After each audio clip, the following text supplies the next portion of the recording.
বন্ধুরা, আশা করি সবাই ভালো আছো। বন্ধুরা, দেখতেই পাচ্ছ একটি দরখাস্ত। বন্ধুরা, যে দরখাস্তটি হচ্ছে যে এলাকার চেয়ারম্যান বরাবর বা চেয়ারম্যানকে বিভিন্ন বিভিন্ন বিষয় নিয়ে, যেমন ধরো সেটি মারামারি হতে পারে, জমি নিয়ে দ্বন্দ্ব, আয় ব্যয় দ্বন্দ্ব হতে পারে, বনে বা বাপে দ্বন্দ্ব হতে পারে, প্রতিবেশীর সাথে দ্বন্দ্ব হতে পারে। বিভিন্ন বিষয় নিয়ে যে সমস্যাগুলো শুরু হয়, সেই সমস্যাগুলি প্রাথমিকভাবে যে এলাকার যে চেয়ারম্যান আছে, চেয়ারম্যানকে অবহিত করা হয়। সেই চেয়ারম্যানকে সেই বিষয়টি অবহিত করার জন্য কিভাবে একটি দরখাস্ত সাজাতে হবে বা কিভাবে দরখাস্তের মধ্যে এমএস ওয়ার্ডে লিখতে হবে, বন্ধুরা আজকে এই ভিডিওতে আমি তোমাদের দেখানোর চেষ্টা করব। তার আগে ছোট্ট একটা রিকোয়েস্ট, যারা আমার চ্যানেলে নতুন অবশ্যই আমার চ্যানেলটিকে সাবস্ক্রাইব করবে এবং পাশে থাকা নোটিফিকেশন অন করে রাখবা। বন্ধুরা, এখানে দেখো বরাবর লিখতে হবে। প্রথমে বরাবর চেয়ারম্যান গ্রাম আদালত লিখতে হবে। বরাবর চেয়ারম্যান গ্রাম আদালত, এখানে বাওয়াল ইউনিয়ন পরিষদ, ভবানীপুর, গাজীপুর, সদর ময়মনসিংহ বা সদর গাজীপুর। বন্ধুরা, প্রথমে লিখতে হবে চেয়ারম্যান গ্রাম আদালত, এখানে ঠিকানা লিখতে হবে, ইউনিয়ন পরিষদের নাম লিখতে হবে এবং উপজেলা জেলা লিখতে হবে। এরপর বন্ধুরা এখানে লিখতে হবে যে বাদী এবং বিবাদী ফাতেমা, বাদী হচ্ছে ফাতেমা, স্বামী জামাল উদ্দিন, গ্রাম লুটিয়াচালা, ভবানীপুর উপজেলা গাজীপুর সদর জেলা গাজীপুর।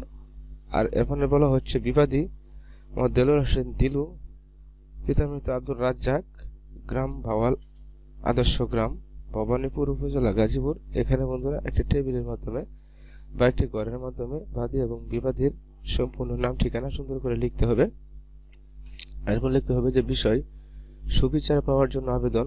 জনাব, যথাবিহিত সম্মান প্রদর্শন পূর্বক বিনীত নিবেদন এই যে আমি একজন দরিদ্র অসহায় নারী, আমার বৃদ্ধ অচল স্বামীকে নিয়ে 6 জন সন্তান নিয়ে অনাহার অর্ধাহারে অতি কষ্টে স্বামীর বসত ভিটায় জীবন অতিবাহিত করতেছি।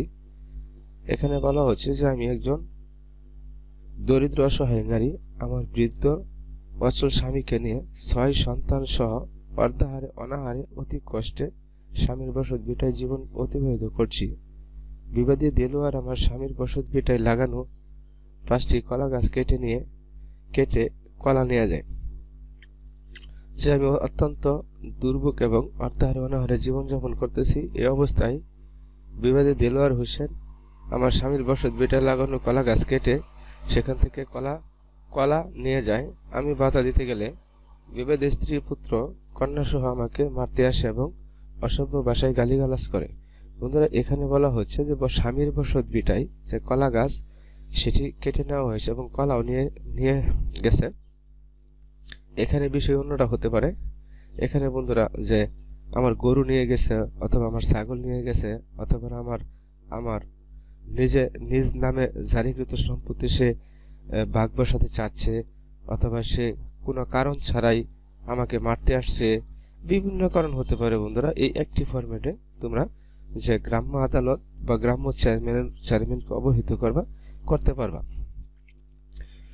গেলে বিবাদী স্ত্রী, পুত্র, কন্যা সহ আমাকে মারতে আসে এবং অসভ্য ভাষায় গালিগালাজ করে। আমি প্রাণভয়ে তাদের সাথে ঝগড়া না করে আমার ঘরে গিয়ে আশ্রয় নিই। এখানে বলা হচ্ছে যে তারা মারতে আসে, আমাকে অকথ্য ভাষায় গালিগালাজ করে। আমি প্রাণে ভয়ে আমার ঘরে চলে আসি এবং আমার ঘরে আশ্রয় নিই। উল্লেখ্য যে বিবাদীর নামে পূর্ব আপনার গ্রাম আদালত বড়ই গাছ কাটার জন্য অভিযোগ দায়ের করেছিলাম।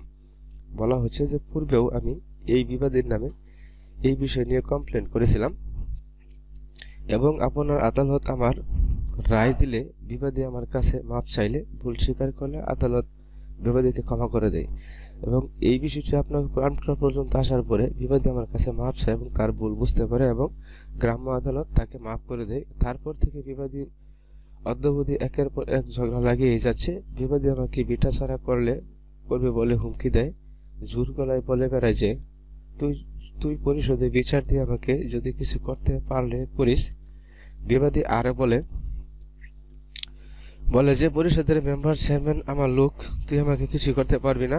তাই আমি এক অসহায় নারী আপনার গ্রাম আদালতে সুবিচার আশায় হাজির হয়েছি। অতএব হুজুর সমীপে আমার আকুল প্রার্থনা যে প্রয়োজনীয় সাক্ষ্য প্রমাণ গ্রহণ করে গ্রহণ সাপেক্ষে ন্যায় বিচার করতে আপনার সুমর্জি হয়। নিবেদক যিনি বাদী, যিনি বিচার চাচ্ছেন তার নাম এখানে লিখতে হবে। বন্ধুরা, কিভাবে গ্রাম্য চেয়ারম্যানকে বা গ্রাম্য ইউনিয়ন পরিষদের চেয়ারম্যান বরাবর যে কমপ্লেন লিখতে হবে বা বিচার চাইতে হবে বিভিন্ন বিষয় নিয়ে আজকের এই ভিডিওতে দেখানোর চেষ্টা করলাম। বন্ধুরা, যদি ভিডিওটি ভালো লাগে কমেন্ট বক্সে কমেন্ট করে জানাবা, আমি তোমাদের কমেন্ট অনুযায়ী উত্তর দেওয়ার চেষ্টা করব। সবাই সুস্থ থাকবা, সুন্দর থাকবা। আসসালামু আলাইকুম ওয়া রাহমাতুল্লাহি ওয়া বারাকাতুহু।